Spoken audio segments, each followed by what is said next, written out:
To create a pattern in Illustrator, you are going to select your object. I want to group this together so it doesn't fall apart. Then I'm going to, with the object selected, go up to Object, Pattern, and Make. Just hit OK if any little warnings pop up.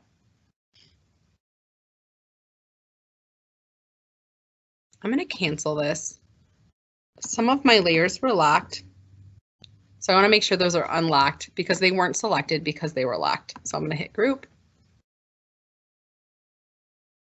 And now I'm going to go to Object, Pattern, Make. Okay. Okay, so as you can see in the pattern area, it will arrange your object automatically and evenly space them.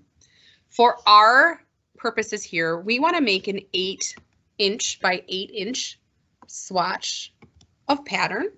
And when you do that, it's going to put an 8" by 8" box. This blue box is where the pattern is initially formed. So you want to put anything that you want to draw or add to this in this little box here. So, and then here it's just going to show you the pattern repeated. So you can play if you want to see it a lot, you can see it repeated there. You don't have to pay attention to the page here, just leave it as it is. Here you can play with the pattern type. Like I can make it kind of stagger by using brick. I can try it staggering vertically and whatever I like. That's nice too. Okay, so for any of these,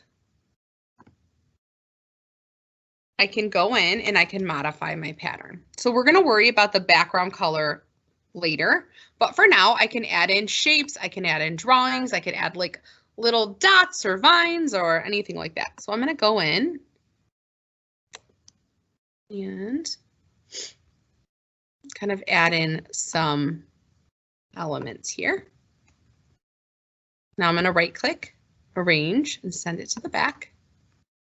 And I'm just going to turn off my outline, double click here on my fill, and just kind of modify the color a little. I might even grab the eyedropper tool so that it's nice and flows well.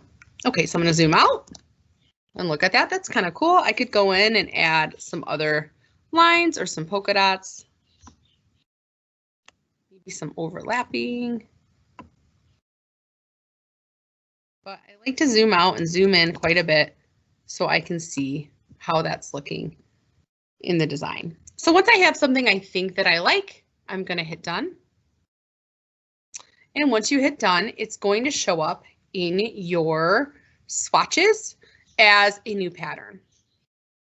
So from here, if I want to see what my pattern looks like, I'm going to go in and just create a shape. I'm going to make a 8 by 8 rectangle. And here I can kind of see this is the swatch. If I make that bigger, you can see it repeating. So that's what it's going to look like. I don't know why this is so transparent. Okay, but anyway, I need to make an 8 by 8 here. And then to create my final, to upload to Spoonflower, I want an 8 by 8 document. And I just want to copy and paste this one over. It's exactly 8 by 8. Paste it and see it's not transparent here. I don't know why it was there. Must be my view mode. I'm going to go to align. I'm going to align it to center it to the artboard so it's perfectly center. And I also have to make sure I turn off this black outline. Otherwise that will repeat as well. From here, I'm going to save this as an Illustrator file.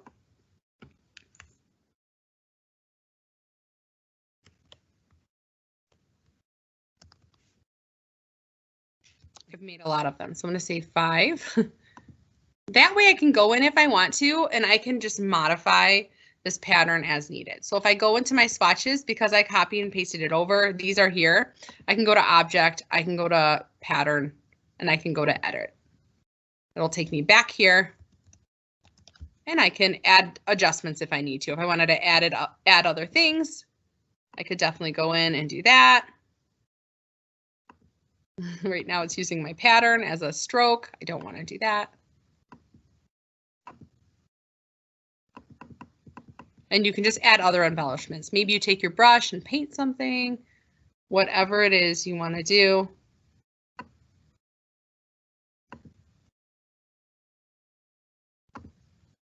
Arrange into the back, just to add interest to your design.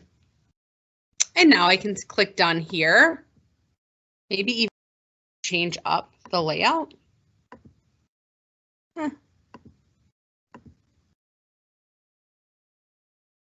And then hit done. And now I have the second swatch in here. So it's changed my lines. It's actually changed it right on the swatch for me. So now I can save this as like version 2.